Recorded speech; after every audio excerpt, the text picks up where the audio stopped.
ভাই অত্যন্ত বিজ্ঞ একজন আলোচক। এই প্রশ্ন যেটা করলেন, এতে প্রথমেই প্রশ্ন আসে প্রশাসন বর্তমানে এই মুহূর্তে, আজকে তো নতুন সরকার 2 দিন হইল, প্রশাসন কি সরকারের নিয়ন্ত্রণে না আওয়ামী লীগের নিয়ন্ত্রণে? কেন বলছি কথাটা, শুনলে সবাই আসমান দিয়ে পড়বে। আওয়ামী লীগের নিয়ন্ত্রণে কেন? আপনি তো বলছেন যে এই প্রশ্নটা সেই জায়গাটাই আসছি, সেই জায়গাটাই তো আসতেছি। পুলিশ জানে যে আওয়ামী লীগের কার্যক্রম নিষিদ্ধ, জানে, প্রশাসন জানে। তো আওয়ামী লীগ কিন্তু গত 17 মাস বা 18 মাস মাঠে নামেনি, মানে তাদের যেহেতু প্রচার নিষিদ্ধ, কার্যক্রম নিষিদ্ধ, সেই আদেশ কিন্তু এখনো বহাল, উইথড্র হয় নাই। তাহলে সরকারের পরিবর্তন হয়ে গেল, সরকারের পরিবর্তন হয়ে গেল এবং ওত নেওয়ার আগেই তালা খোলা শুরু হলো নানান জায়গায়। কোথাও আমি গিয়ে সাথে খুলে দিলাম, কোথাও শরীফ ভাই গিয়ে সাথে খুলে দিল, আবার কোথাও নিজেরা খুলতেছে। তাহলে কি মানে, অর্থাৎ তারা নিশ্চিত হয়ে গেল যে ওই সরকার চলে যাওয়ার মানে হচ্ছেই আমরা ধরাছোঁয়ার বাইরে এখন। তাহলে আদেশ কিন্তু বহাল আছে, আপনি কাজটা করতে পারবেন না। এবং বলা হয়েছে যে আগের সরকার প্রশাসনিকভাবে মারাত্মকভাবে ব্যর্থ, তাহলে নতুন সরকার যে আসলো সবার আগে তালাটা খোলা হইলো কেন? মানে তালা খুলতেছে, আমি কিন্তু কোনোটার বিরোধী না। ও তাহলে খুলতে পারবেন, এরপর বৈশা চা খাইতে পারবেন, এরপরে আলাপ করতে পারবেন, তারপরে মিছিল করতে পারবেন, কথার কথা বলছি। আমি কিন্তু তাদের ওইটার বিরোধী না, আমি আমার আইনের কথা বলছি যে আমার আইনটা কোথায়। মানে নির্বাচিত সরকার আসলেই যে আইনটা কার্যকর হয়ে যাবে বা তারা বেশি, প্রশাসন বেশি এফেক্টিভ হবে, সেটা আমি দেখতেছি না। এখন আসেন, যতক্ষণ পর্যন্ত উইথড্র না হয় আপনি অফিস খুলতে পারবেন না, কিন্তু আপনি খুলে ফেললেন কিভাবে? যে সরকার আসছে, সরকার আসার পর যদি তার এরকমভাবে সরকার আমাদের ফেভারেবল এবং প্রশাসন আমাদের কিছু বলবে না, এই দুইয়ের সমন্বয় পাইছে বলে এটা খুলতেছে, তা নাহলে খোলে কীভাবে? আপনি, এটা সিম্পল বিষয়। এখন আসেন, যেমন ধরেন যদি বলা হয় যে অন্তর্বর্তীকালীন সরকারের সময় যে সমস্ত সিদ্ধান্ত নিছে সেগুলো মানতে বাধ্য নয়, আমি সব দিকেই বলতেছি যে তারা মানবে না, অন্তর্বর্তীকালীন সরকার সিদ্ধান্ত দিছে সেই জন্য মানলাম না, সে ধরনের খোলা সঠিক হয় নাই এবং আইনি অ্যাকশন নেওয়া উচিত। হয়তো আওয়ামী লীগের লোক ভাবতে পারে অথবা বিএনপির লোক ভাবতে পারে কি আমি তাদের এই আওয়ামী লীগের বিরুদ্ধে বা বিএনপির বিরুদ্ধে, নো, আমি বলছি ওই সরকার থাকলে আমরা বারবার বলেছি যে প্রশাসন কাজ করছে না এবং এটা সরকারের দায়। তা সেখানে নিষিদ্ধ আওয়ামী লীগের কার্যক্রম, নিষিদ্ধ আওয়ামী লীগ অফিস খুলে ফেলতেছে, কোথাও কোনো প্রতিক্রিয়া নাই, এটা কিসের লক্ষণ? এটা আমার প্রশ্ন, এটা কিসের লক্ষণ? এবং আওয়ামী লীগের অফিসের তালা খুলছে, এটার মানে ইনডাইরেক্টলি আপনি ধরতে পারেন যে যেহেতু সরকার বাধা দিচ্ছে না, প্রশাসন বাধা দিচ্ছে না, তাহলে আওয়ামী লীগের তালা খোলা মানে আওয়ামী লীগের নিজের খোলা আর সরকারের খুলে দেওয়ার মধ্যে আমি কোনো পার্থক্য দেখি না। সুতরাং আপনি হিসাব করতে পারেন আমরা সামনের দিক কোথায় যাব। কেননা কেউই আমরা আইন মানতেছি না, যেহেতু আইন সামনের দিকে কোথায় যাব, তাহলে আপনি বলছেন বা আপনি কি চিন্তা করছেন? এই যে শুরুই তো হইলো যে আপনার আইনের উপর নিয়ন্ত্রণ নাই, আইন দ্বারা নিয়ন্ত্রণ করা যাচ্ছে না। আপনি এটা তো আমার আইনস্টাইন হইতে হবে না, কার্যক্রম নিষিদ্ধ আছে তো, অফিসগুলো খুলতেছে কিভাবে? তাহলে অফিসগুলো খুলতেছে কিভাবে? আওয়ামী লীগ কার্যক্রম শুরু হয়ে যাবে সেটি আপনি বলছেন? অফিস খোলা মানে কি? কার্যক্রম যদি শুনে তাহলে লক থাকলে সমস্যা কোথায়? অফিসের তালা খুললে আর বন্ধ যদি পার্থক্য না হয় তাহলে খোলার দরকার কি? আমি বুঝাইতেছি ওইটা। আমি আওয়ামী লীগের বিরোধী না, আওয়ামী লীগ মাঠে নামুক, রাজনীতি তার ব্যাপার, কিন্তু প্রশ্ন হচ্ছে আমার আইন প্রশাসন, যেটা আমরা 17 মাস ব্লেম দিলাম যে নির্বাচিত সরকার ক্ষমতা আসলেই আমরা দেখবো আইনের আলাদা চেহারা, সেটা কোথায় পাচ্ছি? বরং নির্বাচিত সরকার আসার পর তো অফিসগুলো খুলতেছে। এই বিষয়ে হয়তো সরকারের পক্ষ থেকে বক্তব্য হয়তো সরকার পরিষ্কার করবে বিষয়টি। আমি শরীফুজ্জামান শরীফের কাছে আসতে চাই। শরীফ ভাই, আজকে সুজনের একটি দেখ, তাই না? এখন ভাই আর বোন মিলে যদি বলে যে আমরা দুজন সমান সমান নিব, তাতে তো ওই যে মুসলিম লতে তো তা নাই। মুসলিম লতে আছে ভাই ডাবল পাবে, বোন ভাইয়ের অর্ধেক পাবে। কিন্তু ভাই বোন মিলে যদি বলে দেন আমরা দুজনে সমান ভাগ করে নিই, তাহলে আইনে কিছু আসে যায় না। আমরা এখন যেমন কথা তুলতেছি, আইনে নাই, কি নাই? আইনে গণভোট নাই, কিন্তু আমি তো গণভোট মেনে নিছি, গণভোট করব। গণভোট করার জন্য সরকার একটা অধ্যাদেশও জারি করছে, তার ভিতরে বলা আছে গণভোটটা ফাইনালি কার্যকর কিভাবে হবে। না হইলে সেটা ভিন্ন কথা। গণভোট মেনে নিলাম, নির্বাচনের সময় বললাম যে হাতে ভোট দাও, আমরা তো মেনে নিলাম। তো মেনে নেওয়ার পর যদি আমরা এখন দুইটা ওত নেওয়ার কথা, একটা নিলাম সংবিধান সংসদ সদস্য সংস্কার হিসেবে, আরেকটা হচ্ছে সংবিধান সংস্কার পরিষদের সদস্য হিসেবে, আপনি তখন নিচ্ছেন না। আপনি যদি না নেন কি করার আছে? এখন আপনি নিচ্ছেন না বইলে আবার মন্ত্রী পরিষদে তো আমরা গেলাম না, মানে যারা গেল না তাদেরই বা কি করার আছে? এখন এটা তো মনে করেন শঙ্কা বলতে কি, আপনার ফ্রম ডে ওয়ান তো একটা মতবিরোধ, একটা অনৈক্য যেটা চলমান ছিল 8 মাস, তারপরে গেলাম গণভোটে, আবার চলে আসলো, সেই শঙ্কার জায়গা তো রয়েই গেল। এখন শঙ্কা বলতে সবসময় পার্লামেন্টে আইনি লড়াইটাও তো শঙ্কা। এখন এই যে আমি যদি না মানি, এখন আমার 2/3 মেজরিটি আমি মানলাম না, তো কি হবে? মানলেন না যখন আপনি যে সংবিধানে নাকি বলছে 2টা শপথ নাই, একটা শপথ আছে সংসদ সদস্য হিসাবে নেবেন, তো সেটা তো সেই সংবিধান মোতাবেক আপনার নির্বাচনটা হইতে হবে। সেই সংবিধান মোতাবেক নির্বাচন হইতে গেলে তো প্রধানমন্ত্রীর ক্ষমতায় থেকে 3 মাস মেয়াদ থাকতে নির্বাচন হইতে হবে। সেই সংবিধান থাকলে তো আপনাকে সংসদ ভেঙে যাওয়ার পর 90 দিনের মধ্যে, কোনো কারণ না হলে আরও 90 দিন, 180 দিনের মধ্যে নির্বাচন হইতে হবে।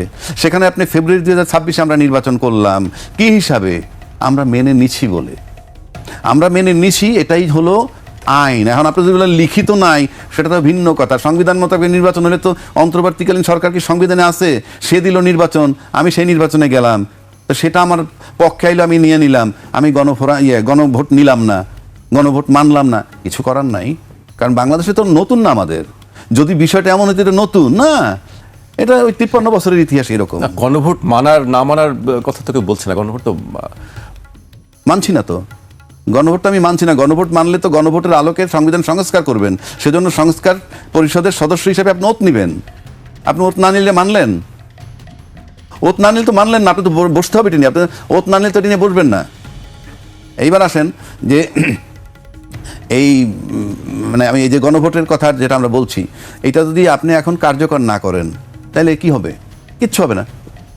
কিন্তু আপনি যদি এটা কার্যকর না করেন, আপনি তো ওই ইউনূস সরকার যে নির্বাচনটা দিছে, সেই নির্বাচন মোতাবেক তো ওই সংবিধানটা আপনি কিভাবে আপনি ঢুকতে পারবেন? আমরা আসলাম, বসলাম, 2/3 মেজরিটি আপনি করতে পারবেন, কোনো অসুবিধা নাই।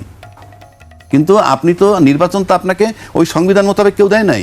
ওই সংবিধানের মেয়াদ থাকার 3 মাসের আগে দেয় নাই, কিংবা মেয়াদ শেষ হওয়ার পরবর্তী 90 দিন 180 দিনের মধ্যে হয় নাই ওই সংবিধান মোতাবেক। তাহলে এই নির্বাচনটা হলো কীভাবে? এখন আপনি এমন, আমার কাছে মনে হয় এটা সবাই জানে, বা আমি আইনজীবী হিসাবে বলতেছি, শরীফ ভাই তো বলবে যে উনি আইনে একটা বিধান আছে, যে বললাম আমি যদি মেনে নেই, তখন একটা জমাজমি নিয়েই মামলা হচ্ছে। কোর্ট অনেক সময় বলে হ্যাঁ মামলা শেষ করেন, মুমূর্ষ সময় গিয়ে বললাম যে না, আমরা 2 পক্ষ আপোষ হয়ে গেছি। কোর্ট একটা সিঙ্গেল স্টেপ নিতে পারবে না। আমরা 2 পক্ষ ইয়েস আমরা আপোষ হয়ে গেছি, কেমনে হয়েছি সেটা ভিন্ন কথা। আমরা আপোষ হয়েছি কিন্তু এই সমস্ত দিক দিয়ে, গণভোট, নির্বাচন, এই সব বিষয় নিয়ে কিন্তু আমরা আপোষে আসছি। এখন আইসে যদি আপনি এখান থেকে সরে যান, সেটা তো ভিন্ন কথা। আপনি সরতেই পারেন, সরতে পারলে তো আমরা আসতে দেয় না। আর একটা অংশ আছে যারা জুলাইয়ের প্রকৃত যে প্রত্যাশা সেটি পূরণ হোক সেটি চায়। আর একটা অংশ আছে যারা হচ্ছে জুলাই ব্যাপারী, জুলাইকে হাটে ঘাটে মাঠে বিক্রি করে। কারা? গত 1.5 বছরে বিক্রি হয়েছে নানাভাবে। আপনার যখন প্রয়োজন হচ্ছে আওয়ামী লীগ মুক্তিযুদ্ধটাকে ব্যবহার করত, আর এখন আপনি দেখবেন যখন প্রয়োজন হচ্ছে তখন জুলাইটাকে ব্যবহার করছেন, সংস্কারটাকে তখন ব্যবহার করছেন।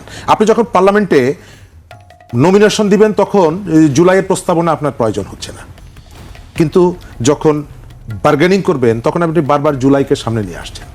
বাংলাদেশে আপনি স্বীকার করেন বা না করেন, বাংলাদেশের বিএনপির যে ক্ষমতা, তার যে জনপ্রিয়তা, তার যে সাংগঠনিক শক্তি, এটি অন্য কোনো রাজনৈতিক দলের হলে 1.5 বছর আগে নির্বাচন হয়ে যেত। বিএনপি সংস্কার চেয়েছে, 31 দফা নিয়ে এসেছে, তখন পর্যন্ত বাংলাদেশে গণ অভ্যুত্থান হয়নি। আমরা এখন বারবার চেষ্টা করি বিএনপিকে সংস্কারের শত্রু এটি প্রমাণ করার জন্য। বাংলাদেশে বারবার চেষ্টা করি এইখানে ওই কি বলে, এখানে যারা বামরা আছে এরা হলো আওয়ামী লীগের সাথে ছিল, তাদের কর্মীরা মারা গেছে। এইখানকার শুদ্ধ শক্তি কারা? শুদ্ধ শক্তি হচ্ছে আমরা। বিএনপি খারাপ, অমুক খারাপ, তমুক খারাপ, আমরা শুদ্ধ শক্তি। জামাত তার বট বাহিনী সেই ঠিক করে দিচ্ছে যে এইখানকার কাকে কাকে সার্টিফিকেট দেওয়া যায়। জুলাই সার্টিফিকেট, বট বাহিনী কারা? এই যে সোশ্যাল মিডিয়াতে নারী থেকে শুরু করে শিশুর থেকে শুরু করে ভিন্ন মতের হলে, প্রতিপক্ষের হলে অশ্রাব্য ভাষায় যাদেরকে গালাগালি করে, যারা গালাগালি করে, এবং যাদের আচার আচরণে অতিষ্ঠ হয়ে জামাতের আমির নিজেও, এই ভদ্রলোক একাধিকবার বলেছেন এই আচরণগুলো বন্ধ করে এখনো ধারণা করে না। বিএনপি কি করবে না করবে এটা বিএনপির ব্যাপার, তবে পাবলিকের ম্যান্ডেট বিএনপি পেয়েছে। গণভোটের শুরু থেকে শেষ পর্যন্ত অসংখ্য প্রশ্ন জন্ম দিয়েছে গণভোট। আপনি সংবিধান অর্ধেক মানবেন, অর্ধেক মানবেন না। আমি তো আপনাকে জিজ্ঞেস করব যে এই রকমের আধা কাঁচরা সংবিধান নিয়ে আপনি এই পর্যন্ত কেন এসেছেন? আপনাকে তো দায়িত্ব দেওয়া হয়েছিল, আপনি সেই সময় সংবিধান বাতিল করেননি কেন? আপনি সংবিধানের যতটুকু প্রয়োজন ততটুকু রাখবেন, আর তার ভিতর থেকে যদি সংকট তৈরি হয় আপনি বাইরে এসে বলবেন কেউ কথা রাখেনি। তো আপনিও তো কথা রাখেননি, কথা কে কে রাখেনি? আমরা যদি একজন একজন দেখি, কেউ তো কথা রাখেনি। এই যে অনৈক্য, জুলাইয়ের যে অনৈক্যগুলো তৈরি করলেন, কেন, কি কারণে? আপনি উদীচী অফিসে আগুন দিতে হয় কেন? উদীচিত এই গণ অভ্যুত্থানের কারফিউ ভাঙ্গা প্রথম সাংস্কৃতিক সংগঠন, কেন প্রথম আলোতে আপনি আগুন দিবেন? কেন ডেইলি স্টারে আপনি আগুন দিয়েছেন? ডেইলি স্টার প্রথম আলো কি এই গণ অভ্যুত্থানের পক্ষে ছিল না? আপনার কর্মীরা গিয়ে আগুন দিয়েছে, এই কাজগুলো আপনারা করিয়েছেন। এখন এসে বলছেন বিএনপি কিন্তু বিশ্বাসঘাতকতা করছে। আরে প্রথম দিন থেকে বিশ্বাসঘাতকতা কে করলো এই গণ অভ্যুত্থানের সাথে? প্রত্যেকটা মানুষকে ধরে ধরে ট্যাগ করে করে আপনি তাকে ফ্যাসিবাদের দোসর, ফ্যাসিবাদের দালাল। যেই আপনার পক্ষে নাই সে হলো ফ্যাসিবাদের দালাল। আপনি এই পক্ষের শক্তিকে বিভক্ত করেছেন। আপনি গণভোটে সরকার অংশ নিতে পারে না। নির্বাচন কমিশন, কোন নির্বাচন কমিশন? শেখ হাসিনার নির্বাচন কমিশন না, এই গণঅভ্যুত্থানের ভেতর থেকে যে কমিশন গঠিত হয়েছে সেই বলছে যে সরকার এই প্রচারণা চালাতে পারে না। আপনি কেন চালিয়েছেন? সরকার এটি চালাতে পারেন, এটি দণ্ডনীয় অপরাধ। এটি তো আওয়ামী লীগের ইলেকশন কমিশন তো বলেনি। এই গণঅভ্যুত্থানের স্পিরিট থেকে গঠিত যে ইলেকশন কমিশন, আপনার এক জেলায় টোটাল যে ভোটার, গণভোটে তার থেকে 1.5 গুণ বেশি ভোট পড়ে, হা ভোট কোথা থেকে আসে? শরীফ ভাই, আপনার কাছে আবার আসবো। প্রশ্ন রেখেছেন শরীফ ভাই বেশ কিছু, সংবিধান নিয়েও কথা বলছিলেন। সংবিধান সংস্কার করার কথা উঠেছিল 5 আগস্টের পরে। সংবিধান পুনরায় নতুন করে লেখা হবে কিনা, এই সংবিধান চলবে কিনা, অনেক কথা আমরা 5 আগস্টের পর শুনেছি। কি হলো আসলে শেষ পর্যন্ত?